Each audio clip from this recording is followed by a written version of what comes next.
Students, welcome back our YouTube channel sensible pharmacist.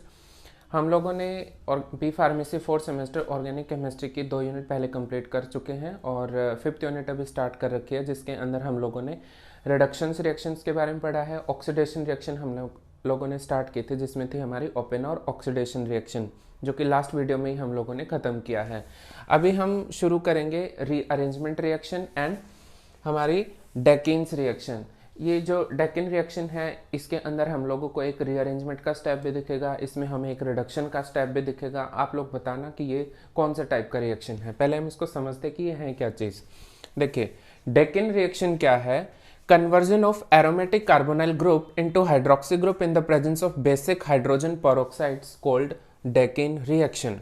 मतलब ये हमारा कोई भी एरोमेटिक कंपाउंड है जिसके ऊपर कोई भी एल्डिहाइड या तो कीटोनिक ग्रुप या तो एस्टर ग्रुप कुछ भी अटैच हो सकता है, उसका हमें क्या कराना है? हाइड्रोजन पेरोक्साइड और सोडियम हाइड्रोक्साइड के साथ रिएक्शन कराना है, जिसकी वजह से वो कन्वर्जन होगा, उस कार्बोनाइल ग्रुप का कन्वर्जन होगा किसके अंदर? एल्कोहल्स के अंदर। यहाँ पे जो ये R है और ये R है, ये कुछ भी हो सकते हैं हमारे जो फंक्शनल ग्रुप्स हैं। OR भी हो सकता है, मैंने अभी बताया, एस्टर है, अमाइड है या एनहाइड्राइड है, कुछ भी हो सकता है। तो जो ये कार्बोनाइल ग्रुप है, ये वाला हाइड्रोजन पेरोक्साइड और NaOH मिलकर के इसको कन्वर्ट कर देंगे किसमें? OH ग्रुप के अंदर। कैसे होगा वो एक मैकेनिज्म के थ्रू हमें पता चलेगा। सबसे पहले क्या है, हमें ये 4 स्टेप हैं इस रिएक्शंस के, इनको फॉलो करेंगे तो हमें इसके ये पूरे के पूरे स्टेप समझ आ जाएंगे। सबसे पहले क्या करना है? सोडियम हाइड्रोक्साइड को और हाइड्रोजन पेरोक्साइड्स को हमें मिक्स करना है आपस में।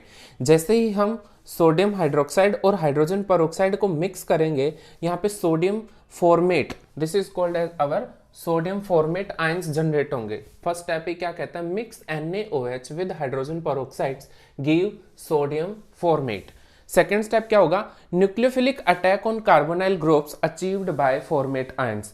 ये जो फॉर्मेट आयन हम लोगों ने जनरेट किए हैं, यही एज ए न्यूक्लियोफाइल अटैक करेंगे इस कार्बोनाइल ग्रुप को और आगे जाकर के इसको कन्वर्ट कर देंगे किसके अंदर? हाइड्रोक्सी ग्रुप के अंदर।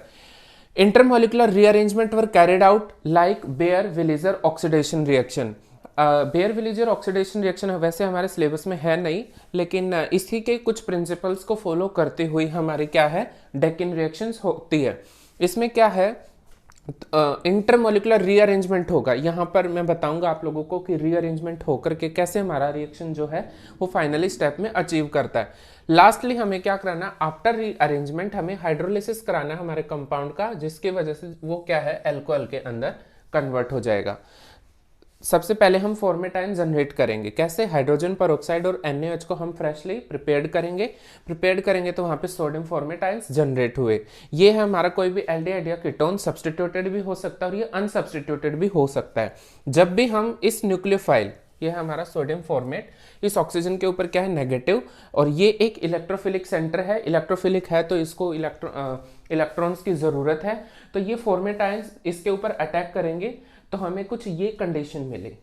जैसे इसने अटैक किया तो ऑक्सीजन ने अपने पाई इलेक्ट्रॉन्स को खींचा, हमें कुछ ऐसी कंडीशन मिली। आफ्टर दैट देखो, ये जो फर्स्ट स्टेप था generation of format ion, second step में न्यूक्लियोफिलिक अटैक कराना, थर्ड स्टेप है हमारा रीअरेंजमेंट का। इस ऑक्सीजन ने जो पाई इलेक्ट्रॉन को अपनी ओर एब्स्ट्रैक्ट किया था, ये नेगेटिव चार्ज दोबारा से क्या करेगा? बैक बॉन्डिंग में टेक पार्ट करेगा। टेक पार्ट करने से ये एक क्रूशियल स्टेप है। ये नेगेटिव चार्ज यहाँ पे टेक पार्ट करेगा। देखो, ये वाला बॉन्ड भी टूट सकता है, ये भी टूट सकता है और ये भी टूट सकता है। एक्चुअली क्या होता है? अकॉर्डिंग टू स्टेबिलिटी, ये जो फिनाइल रिंग है ये माइग्रेट करते इस ऑक्सीजन के ऊपर। रीअरेंजमेंट होता है मेनली यहाँ पे। जैसे ही ये नेगेटिव चार्ज यहाँ पे बैक बॉन्डिंग में टेक पार्ट करेगा तो फिनाइल रिंग और कार्बन के बीच का ये वाला बॉन्ड यहाँ पर रीअरेंज होता है। जैसे ये रीअरेंज होगा तो ये ऑक्सीजन क्या करेगी? ये ऑक्सीजन टू ऑक्सीजन जो बीच में लिंकेज है, यहाँ से अपने पाई बॉन्ड्स को खींचेगी, इलेक्ट्रॉन्स को खींचते ही यहाँ से क्या निकल गए? हमारे OH नेगेटिव आयंस, और हमें कुछ इस टाइप की कंडीशन मिली। जैसे देखो, ये यहाँ पर शिफ्ट हुआ तो डबल बॉन्ड आ गया, ये देखो C डबल बॉन्ड O। इस कार्बन और फिनाइल रिंग का बॉन्ड माइग्रेट किया ऑक्सीजन के ऊपर, तो फिनाइल रिंग और ऑक्सीजन के बीच में यहाँ पे बॉन्ड बन गया और यहाँ से OH यहाँ एज ए साइड प्रोडक्ट निकल गया। यही OH जो कि नेगेटिव चार्ज लेके निकला है, अगेन यहाँ पर न्यूक्लियोफिलिक अटैक करेगा रिएक्शन के अंदर। ये जो हमारा बना है ये है substituted phenyl ester, RCOOR, phenyl ring attach है और R और कुछ भी हो सकते हैं ये, तो that's a substituted phenyl ester. अब क्या होगा यहाँ पे बहुत ही इंपॉर्टेंट स्टेप, जैसे ही इस OH ग्रुप ने इसके ऊपर अगेन न्यूक्लियोफिलिक अटैक कराया है तो हमें ये कंडीशन आई, कैसे अटैक किया तो ऑक्सीजन ने अपने पाई इलेक्ट्रॉन्स अपनी ओर खींचे, जैसे इसने खींचे तो ऑक्सीजन के ऊपर क्या आ गया, नेगेटिव चार्ज। ये नेगेटिव चार्ज जब दोबारा से टेक पार्ट करेगा बैक बॉन्डिंग में तो ये ऑक्सीजन क्या करेगी, अपने इलेक्ट्रॉन्स को इस कार्बन से खींच लेगी। जैसे ही इसने खींचा ऑक्सीजन के ऊपर क्या आ गया, नेगेटिव चार्ज, क्योंकि दोनों इलेक्ट्रॉन ऑक्सीजन ने खींच लिए due to higher electronegativity of oxygen as comparison to carbon. फिर क्या होगा, यहां से क्या निकला, देखो RC, एक बॉन्ड पहले से था, एक इस नेगेटिव चार्ज के आ जाने से हो गया तो डबल बॉन्ड, और ये OH, तो ये RCOOH लाइक ए हमारा कोई भी कार्बोक्सिलिक ग्रुप जो भी यहाँ पे RCS3 हुआ तो ये इथेनोइक एसिड की फॉर्म में क्या होगा, ये बाहर निकल जाएगा। ये नेगेटिव मिला। फोर्थ स्टेप क्या था हमारा, हाइड्रोलिसिस का। जस्ट हमें क्या कराना है, एसिड और वाटर, मतलब एक्वस एसिड्स कह सकते हैं हम, वो इसके अंदर जब हम डालेंगे और हाइड्रोलिसिस होगा, हाइड्रोलिसिस होने से हमें यहाँ पे क्या मिलेगा, हमारा एरोमेटिक एल्कोहल। यही है हमारी डेकिन रिएक्शन जिसके अंदर हम कन्वर्जन करते हैं किसका, कार्बोनाइल ग्रुप का एल्कोहल्स के अंदर। हम लोगों ने एक ऑक्सीडेशन रिएक्शन पढ़ी थी, ओपेनोर ऑक्सीडेशन रिएक्शन, वहां पर भी हम लोगों ने क्या किया था, एल्यूमिनियम आइसोप्रोपोक्साइड से जो भी हमारे कार्बोनाइल ग्रुप्स थे उनको एल्कोहल में कन्वर्ट किया था। यहाँ पर भी हम क्या कर रहे हैं, कार्बोनाइल ग्रुप को एल्कोहल में ही कन्वर्ट कर रहे हैं। मतलब डेकिन रिएक्शन इस हिसाब से क्या है, एक ऑक्सीडेशन रिएक्शन है, लेकिन यहाँ पर रीअरेंजमेंट भी हो रहा है। तो क्या ये एक रीअरेंजमेंट रिएक्शन है? इसका जवाब कमेंट बॉक्स में जरूर दीजिएगा कि आप प्रेडोमिनेंटली क्या कहोगे, डेकिन रिएक्शन एक ऑक्सीडेशन रिएक्शन है या एक रीअरेंजमेंट रिएक्शन है। नाउ कम्स टू हमारी next reaction, Beckmann rearrangement reaction. ये रिएक्शन भी बहुत इंपॉर्टेंट रिएक्शन है, इसकी भी काफ़ी सारी सिंथेटिक एप्लीकेशंस है रिसर्च सेक्शन के अंदर। बैकमैन रीअरेंजमेंट है क्या, हमें इसके बेसिक्स पढ़ने हैं और क्या ये किस मैकेनिज्म को फॉलो करता है, तो वो सब हम इस स्लाइड के थ्रू पढ़ेंगे। तो बैकमैन रीअरेंजमेंट क्या होता है, जब जो हमारे ऑक्जिम होते हैं ना, ऑक्जिम का जब एसिडिक हाइड्रोलिसिस किया जाए, ऑक्जेम का जब एसिडिक हाइड्रोलिसिस किया जाए तो वो N सब्स्टिट्यूटेड अमाइड के अंदर कन्वर्ट होते हैं। इसी जो ये प्रोडक्ट बनता है वो किसके थ्रू बनता है, हमारा बैकमैन रीअरेंजमेंट रिएक्शन के थ्रू। मतलब ये इसके कुछ प्रिंसिपल्स हैं, रूल्स हैं, उनको फॉलो करेगा। कैसे करेगा वो हम थ्रू द मैकेनिज्म पढ़ेंगे। सबसे पहले आप लोगों को पता होना चाहिए ऑक्साइम है क्या। देखो आप लोगों ने पढ़ा है अगर कार्बन के साथ नाइट्रोजन अटैच हो, और पहले इसको देखते हैं, ये क्या है हमारा NH2NH2, ये है हाइड्रोजन, ठीक है। यही अगर C डबल बॉन्ड O के साथ ही रिएक्शन करता है तो हमें क्या मिलता है, C डबल बॉन्ड N2NH2, ये मिला। ये क्या है हमारा हाइड्राजोन है, क्या है हाइड्राजोन है। अगर ये N इस NH2 के साथ अपनी वैलेंसी कंप्लीट ना करके किसी हाइड्रोक्सी ग्रुप से कंप्लीट करता हो, उसे ही हम क्या बोलते हैं, ऑक्साइम। क्या बोलते हैं उसे हम, ऑक्साइम। तो ये ऑक्साइम है। देखो यहाँ पे C डबल बॉन्ड N और N ने अपनी एक वैलेंसी OH ग्रुप से कंप्लीट कर रखी है, तो इसलिए हम इसको क्या कह रहे हैं, ऑक्साइम। ये कुछ भी हो सकता है, सब्स्टिट्यूटेड, अनसब्स्टिट्यूटेड, बट यहाँ पे C double bond N2OH linkage का होना बहुत जरूरी है ऑक्साइम होने के लिए।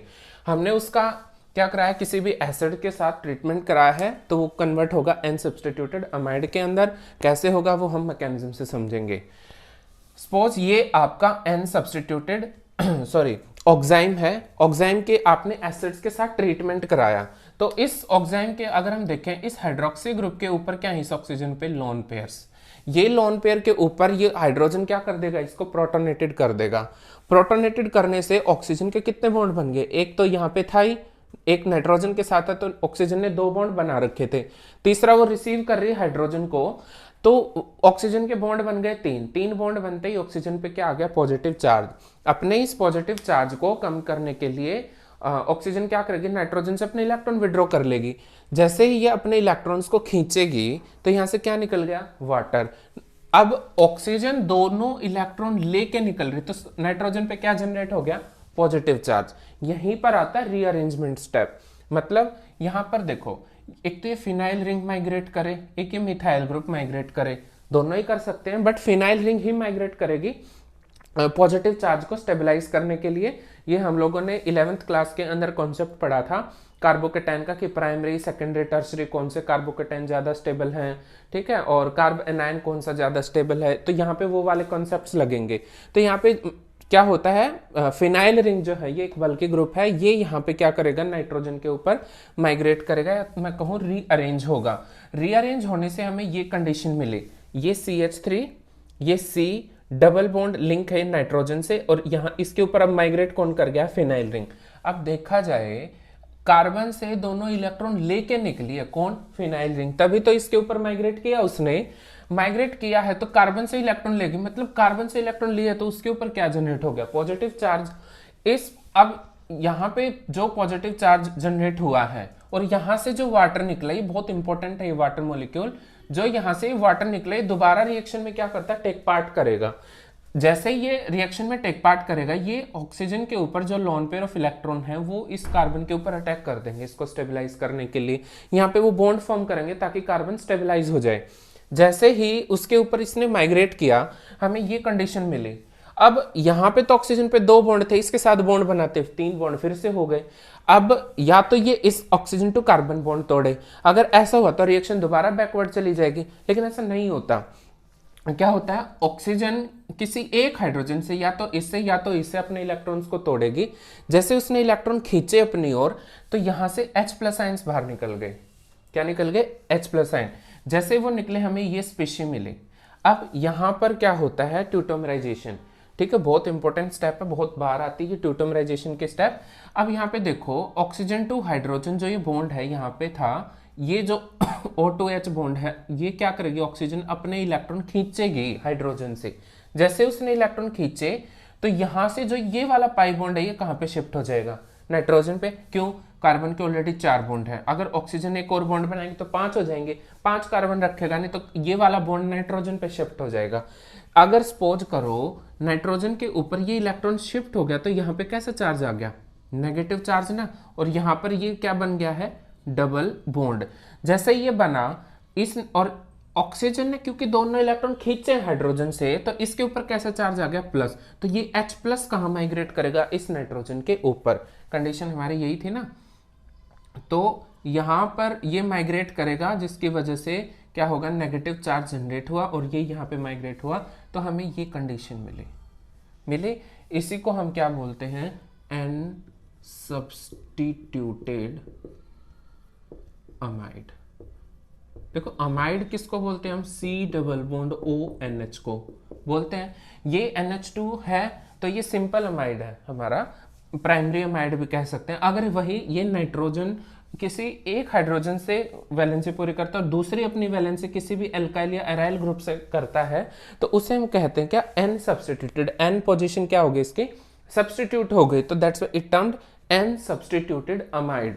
तो ये थी हमारी बैकमैन रीअरेंजमेंट। इसी बैकमैन रीअरेंजमेंट के अंदर हम एक और एग्जांपल करेंगे, वो भी काफी इंपॉर्टेंट इसका क्या है, एग्जाम्पल है, जिससे आपको थोड़ी सी और क्लियरिटी होगी। इसमें जस्ट आप लोगों ने N सब्स्टिट्यूटेड अमाइड बनाना सीखा है, जो कि ये साइक्लिक नहीं है, ए साइक्लिक है। हम जो बैकमैन रीअरेंजमेंट के अंदर पढ़ेंगे क्या, कि साइक्लिक अमाइड कैसे जनरेट होते हैं, वो इसी मैकेनिज्म को फॉलो करेगी। तो देखते हैं, चलो। जो हमारा सेकंड स्टेप बताया, सेकंड एग्जाम्पल बताया है मैंने इसका, देखो पहले एग्जाम्पल में हमें क्या बनाया था, ए साइक्लिक ऑक्सिम लिया था, जिसकी वजह से हमें क्या मिल रहा था, ए साइक्लिक की N सब्स्टिट्यूटेड अमाइड मिल रहा था। इससे हम क्या बना रहे हैं, साइक्लिक अमाइड बनाएंगे। कैसे, देखो ये हमारा क्या है, ऑक्सिम, वही एसिड के साथ ट्रीटमेंट कराया, इसने H+ आयन डोनेट के, SO3H यहाँ से बाहर निकल गए। ये हमारा क्या हुआ, इस OH ने जैसे इसके ऊपर अटैक किया था, यही कंडीशन आई, स्टेप सेम वही है। यहाँ से जैसे ऑक्सीजन पे पॉजिटिव चार्ज आया, इलेक्ट्रॉन खींचे तो यहाँ से वाटर निकल गया, तो नाइट्रोजन पे क्या आ गया, पॉजिटिव चार्ज। अब ये एक क्लाइमेक्स स्टेप है, वहां पे क्या हो रहा था, फिनाइल रिंग ने माइग्रेट किया था। अब यहाँ पे देखो ये नाइट्रोजन तो ऐसे किसी मतलब ये वाला जो कार्बन है ये ऐसे किसी ओपन कंपाउंड से तो अटैच है ही नहीं, यहाँ पे तो रिंग है दोनों तरफ। तो या तो ये वाला कार्बन या तो ये वाला कार्बन क्या करते हैं, यहाँ पे नाइट्रोजन के अंदर मतलब माइग्रेट करते हैं या तो रीअरेंज करते हैं।